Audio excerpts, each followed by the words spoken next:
Hello guys, ഇന്ന് ഞാൻ beans casserole ഉണ്ടാക്കാൻ പോവാണ് കേട്ടോ.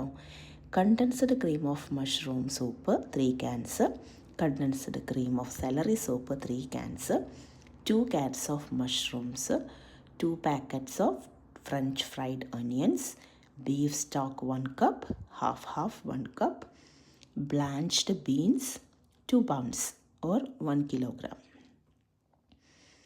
ഇനി ഇപ്പം ഞാൻ ബീൻസ് ബ്ലാൻഡ് ചെയ്യാൻ പോവാണ്.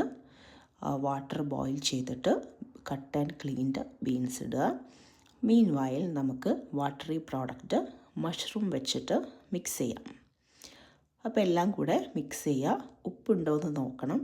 ഈ സൂപ്പിലും സ്റ്റോക്കിലും ഒക്കെ ഉപ്പുണ്ടാവും, പക്ഷെ നമ്മൾ കുറച്ച് ഉപ്പ് ആഡ് ചെയ്യേണ്ടതായിട്ടുണ്ട് കേട്ടോ. കാരണം ബീൻസിലൊന്നും ഉപ്പില്ലല്ലോ, മിൽക്കും ആഡ് ചെയ്യുന്നതല്ലേ. ഇപ്പോൾ നമ്മുടെ ബീൻസ് ബോയിലായിട്ടുണ്ട്. ഇനി അത് സ്ട്രെയിനറിലോട്ട് ഇടുക. എന്നിട്ട് നല്ലോണം പച്ചവെള്ളം ഒഴിച്ചു കൊടുക്കുക. അതിനുശേഷം ഐസ് ഇട്ട വെള്ളത്തിലോട്ട് ഇടുക കേട്ടോ. കുറച്ച് നേരം അതവിടെ കിടക്കട്ടെ. അപ്പോൾ നമ്മുടെ വാട്ടറി പ്രോഡക്റ്റുകളൊക്കെ മിക്സ് ചെയ്തതിന് ശേഷം ഇതിലിട്ട് ഞാൻ ബിരിയാണിക്ക് വേണ്ടി മേടിച്ച് വെച്ചിട്ടുള്ള കുറച്ച് ഫ്രൈഡ് ഒനിയൻസാണ് ആദ്യം ഇടുന്നത് കേട്ടോ. അപ്പോൾ ഉപ്പ് നോക്കാൻ മറക്കരുത്. ഇനി നമുക്ക് ബ്ലാഞ്ച്ഡ് ബീൻസ് ഇടാം. ബീൻസ് ഇട്ട് ഒന്ന് മിക്സ് ആക്കിയതിന് ശേഷം അതിൻ്റെ മുകളിലേക്ക് ഫ്രഞ്ച് ഫ്രൈഡ് ഒനിയൻസ് ഇടാം കേട്ടോ. ഒരു പാക്കറ്റാണ് ഞാൻ ആദ്യം ഇടുന്നത്. എന്നിട്ട് പ്രീ ഹീറ്റഡ് അവനിലേക്ക് വയ്ക്കാം.